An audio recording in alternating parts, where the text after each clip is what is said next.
ಲೋಕಾಯುಕ್ತ ಆಯಿತು, ಸಿಬಿಐ ಆಯಿತು, ಈಗ ಇಡಿ ಅಂದರೆ ಎನ್ಫೋರ್ಸ್ಮೆಂಟ್ ಡೈರೆಕ್ಟರೇಟ್ ಜಾರಿ ನಿರ್ದೇಶನಾಲಯಕ್ಕೂ ಕೂಡ ಈ ಪ್ರಕರಣದ ದೂರು ಹೋಗಿದೆ. ಮೊನ್ನೆ ಶನಿವಾರ ಇಮೇಲ್ ಮೂಲಕ ಸ್ನೇಹಮಯಿ ಕೃಷ್ಣ ದೂರನ್ನು ನೀಡಿದ್ರು. 14 ನಿವೇಶನ ಈ ವಿಚಾರವಾಗಿ 16 ಪುಟಗಳ ದೂರರ್ಜಿಯನ್ನು ಸ್ನೇಹಮಯಿ ಕೃಷ್ಣ ಅವರು ಬರೆದಿದ್ರು. ಇವತ್ತು ಖುದ್ದಾಗಿ ಇಡಿ ಕಚೇರಿಗೆ ಬಂದು ದೂರನ್ನು ನೀಡ್ತಾರೆ ಸ್ನೇಹಮಯಿ ಕೃಷ್ಣ. ಯಾಕೆ ಅಂತಂದರೆ ಸಿಎಂ ವಿರುದ್ಧ ಇಡಿಗೆ ದೂರು ನೀಡಿದ್ದಾರೆ ಈಗಾಗಲೇ ಸ್ನೇಹಮಯಿ ಕೃಷ್ಣ ಅವರು. ಅಂದರೆ ಅದು ಇಮೇಲ್ ಮುಖಾಂತರ ಒಂದು ದೂರನ್ನು ಕೊಟ್ಟಿದ್ದಾರೆ. ಇಮೇಲ್ ಪತ್ರವನ್ನು ಬರೆದು ದೂರನ್ನು ಸ್ನೇಹಮಯಿ ಕೃಷ್ಣ ಅವರು ಕೊಟ್ಟಿದ್ದಾರೆ. ಇಡಿ ಜಂಟಿ ನಿರ್ದೇಶಕರು ಬೆಂಗಳೂರು ಇವರಿಗೆ ದೂರು ಹೋಗಿರ್ತಕ್ಕಂಥದ್ದು.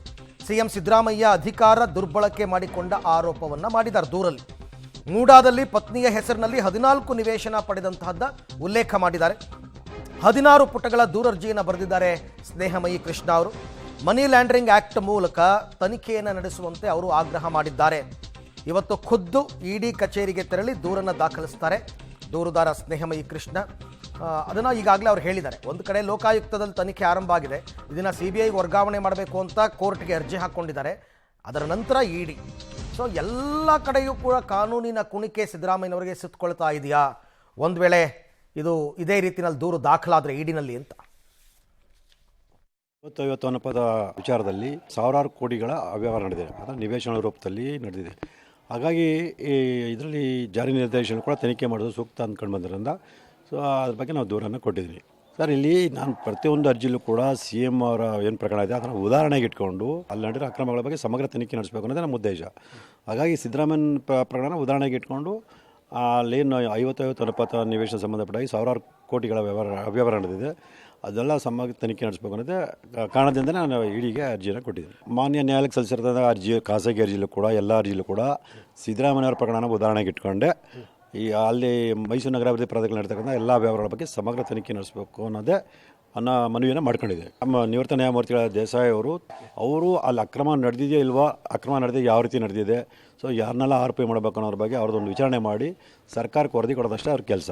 CBIನವರು ಅಲ್ಲಿ ಯಾವ ರೀತಿ ಅಕ್ರಮ ನಡೆದಿದೆ ಅನ್ನೋದ್ರ ಬಗ್ಗೆ ತನಿಖೆ ನಡೆಸಿ ಸೊ ಯಾರ್ಯಾರು ಅಲ್ಲಿ ಆರೋಪಿಗಳಾಗ್ತಾರೆ, ಯಾರ್ಯಾರಿಗೆ ಯಾವ್ಯಾವ ರೀತಿಯ ಶಿಕ್ಷೆ ಕೊಡಿಸ್ಬೇಕು, ಅದಕ್ಕೆ ಪೂರಕವಾಗಿ ಯಾವ ಸಾಕ್ಷಿಗಳನ್ನು ಪರಿಗಣಿಸಬೇಕು ಅನ್ನೋದ್ರ ಬಗ್ಗೆ ಈ ಬಗ್ಗೆ ಕೂಡ ಮತ್ತಷ್ಟು ಮಾಹಿತಿ ನನ್ನ ಕೊಲಿ KP ನಾಗರಾಜ್ ಅವರಿಂದ ಪಡ್ಕೊಂಡ್ಬಿಡ್ತೀನಿ. KP, ಈಗ ಸ್ನೇಹಮಯಿ ಕೃಷ್ಣ ಮೊದಲಿಂದನೂ ಹೇಳ್ತಾ ಇರೋದು ಈ ಮೂಡಾ ಸೈಟ್ ಹಂಚಿಕೆಯಲ್ಲಿ ಸಾವಿರಾರು ಕೋಟಿಗಳ ಅವ್ಯವಹಾರ ನಡೆದಿದೆ.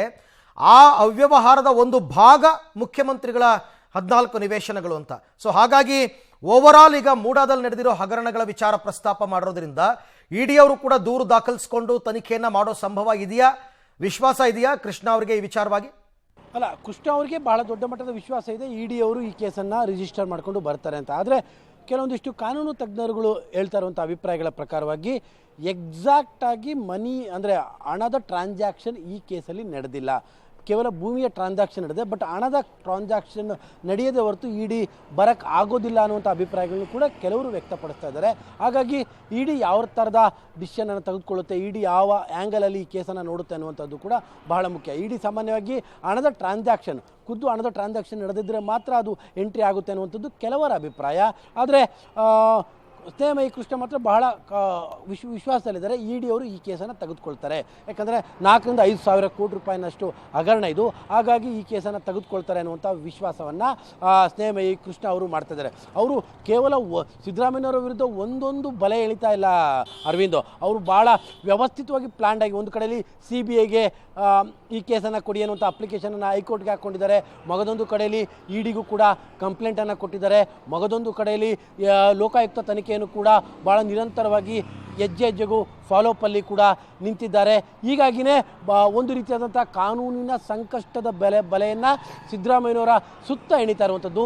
ಆದರೆ ಇಡಿ ಏನಾದರೂ ದೂರನ್ನು ದಾಖಲಿಸ್ಕೊಂಡು ಎಂಟ್ರಿ ಆಗಿಬಿಟ್ರೆ ಇದು ಕೇವಲ ಸಿದ್ದರಾಮಯ್ಯನವರ ವಿಚಾರ ಮಾತ್ರ ಆಗೋದಿಲ್ಲ.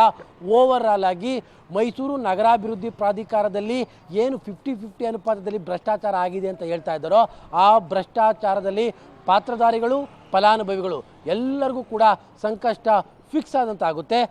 ಸಿದ್ದರಾಮಯ್ಯನವರ ಕೇಸಿನ ಆಧಾರದ ಮೇಲೆ ಒಟ್ಟಾರೆಯಾಗಿ ಇಡೀ ಪ್ರಕರಣವನ್ನು ತನಿಖೆ ಮಾಡಿ ಅನ್ನುವಂಥದ್ದು ಇಡಿಗೆ ಕೊಟ್ಟಿರುವಂಥ ದೂರಿನ ಒಂದು ಅಂಶ.